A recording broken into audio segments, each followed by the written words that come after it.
Joining me now is Laura Landreaux. She is the newly appointed Entergy Arkansas president and CEO as of July 1st. I got that right? You got that right. That's right. Congratulations. Thank you. And Thank welcome. you. So, I appreciate you having me. I need to tell everybody you have a big background with Entergy in customer service and regulatory and governmental affairs and operations and finance, economic development and finance most recently. And so if there is a more well-rounded employee at Entergy to lead it, I don't know who that person would be. So, well, thank you. Yeah. So before we get into Entergy and what you'll be doing, I want people to get a little bit better understanding of Arkansas's newest CEO. So where'd you grow up? How did you find your way to Entergy? Oh, it was a long journey, but I grew up here in Little Rock, born and raised, and attended University of Arkansas, where I got a degree in political science, and then stayed there up in Fayetteville for my law degree. But then moved out to Phoenix, Arizona, and joined a law firm in Phoenix, where I first got introduced into the electric business. Okay. We represented clients that were building large power plants out in the desert to serve the growing metropolitan Phoenix area. And I learned, from start to finish what that process looked like. I then moved to Salt River Project, which is the electric utility that serves the greater Phoenix area, and worked in their legal department, but with the transmission organization.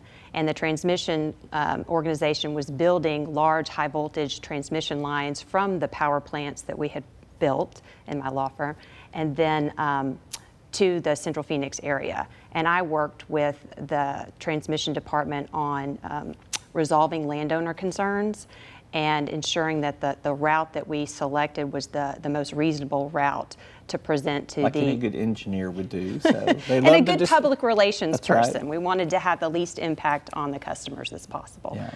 And somehow that translated to there was an opening at Entergy at some point, and you had the skill set to come back and take that job. I was looking to come home. Yeah. I was looking to be closer to family in 2007, and so Entergy was a natural fit coming back to the state of Arkansas. I grew up as an Entergy customer here.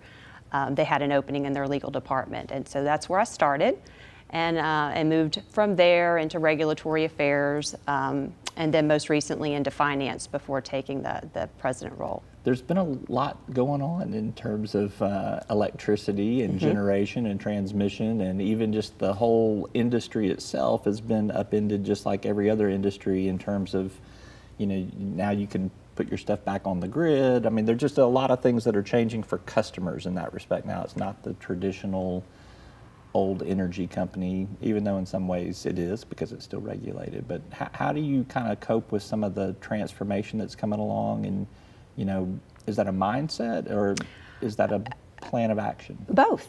I think it's an exciting mindset. I think it's an exciting time to be leading Entergy Arkansas into this transformation. Just like any other industry, we're seeing advancements in technology, and we are looking to put that to good use for the benefit of our customers. I think you've heard about the advanced meters that we're deploying over the next several years, and that's really going to let the customer take more control over their energy usage and hopefully make it easier for them to do business with us. There was a point in time, and I remember it from my time in politics, where Entergy would have been opposed to that type of customer ability or that customer independence there. What has changed in that respect? Well, I think the customer expectations have changed. The customer's expectations of what their energy provider has to offer them is evolving, and so it's up to us to deliver on that expectation. You've also got renewable energy has come on board. We saw for a period of time where wind power was kind of really catching or gaining steam. There still are some wind power projects that are out there. I think Windcatcher's kind of the biggest one of late. Solar power is where I have seen Entergy making a lot of investments. Rick Riley and I talked recently about the cost of solar coming down so much. Are there other renewables out there, or do you think solar is kind of where it's at for the next few years? Well, Entergy has been focused on solar recently because it's a renewable resource that we can site almost anywhere in the state. Wind generation is a bit more difficult, and we're seeing the out-of-state projects, and our focus in Entergy thus far has been on what we can do within the state. Rick told you most recently about the Stuttgart Solar Project. In Stuttgart, it's a 181 megawatt facility in Stuttgart that we started taking power from in June. And since you last spoke, we've gotten approval for an additional facility in Lake Village area, which will be the 100 megawatt facility. I think Rick was also hinting that there might be another project in the works. Was that the Lake Village project, or is this a different project? We're looking at lots of Okay, projects. so you're not going to tell me either, just like he wouldn't. So, but I get to ask at least. We don't want to so. get out in front and make promises. I understand. It's good. Let's talk about these kind of all fold into reliability projects. And reliability is kind of a buzzword in the energy industry for the power has to be there when you need the power. Where do you see problems? Where do you see not having a problem in terms of reliability, in terms of Entergy's footprint? Well, the problems arise in two primary areas. When we've got vegetation management concerns, when the trees are falling on our lines and sagging them down. And the second is where we've got old infrastructure. So we're addressing both of those with different plans of action. One is increasing our tree trimming process to a more frequent cycle and looking at high density areas to avoid those outages before they occur. And then secondly, we're looking at investments in a more modern grid. And the more modern grid will take advantage of technology that will help us, reduce the frequency of outages, but also help us with the advanced restoration time. Does the modern grid, does that involve places like MISO and Southwest Power Pool where they're directing the traffic of the energy in a more efficient way? On the transmission system. Sure. What I was just explaining has to do with the distribution system, but the two together will result in what will be a much more reliable grid. All right.